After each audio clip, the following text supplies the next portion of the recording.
Meanwhile, Congress may not yet be able to pass a law prohibiting political dynasties in the country, Aljo Bendijo reports. Political dynasty in the Philippines can be traced its roots long before the Spanish colonial times, where favored families of the mestizo or the ilustrados were given tasks as gobernadorcillo or alcalde. Since then, they have stretched their influences in their communities, and patronage politics was a common undertaking.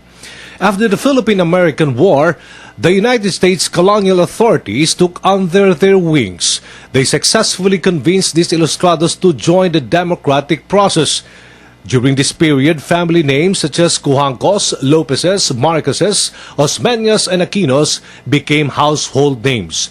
1987 Constitution says in Article 2, Section 26, the prohibition of political dynasties but must have to be defined by law, which means a statute must have to be passed in the Congress to fully enforce the law. Numerous efforts have been undertaken to pass the anti-dynasty law in the Congress, but this bill has been passed over by each Congress since 1987. Some have pointed that oligarchy is the root of problem of all the corruption in the Philippines. And despite the realization of the party-list system in the 11th Congress, the proportion of the lawmakers with relatives in elective positions have remained the same in the post-Marcos political scene.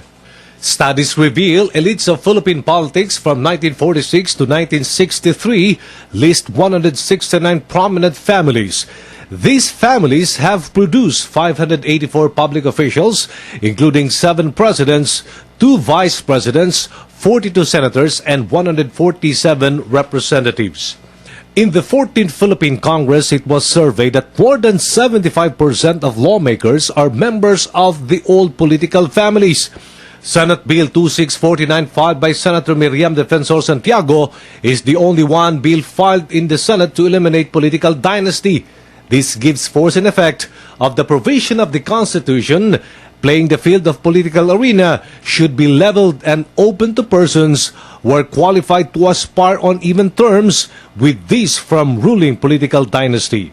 In the present Congress, the effort would possibly be deferred anew due to lack of time as elections are coming up, and there are several political clans that would be affected by such measure.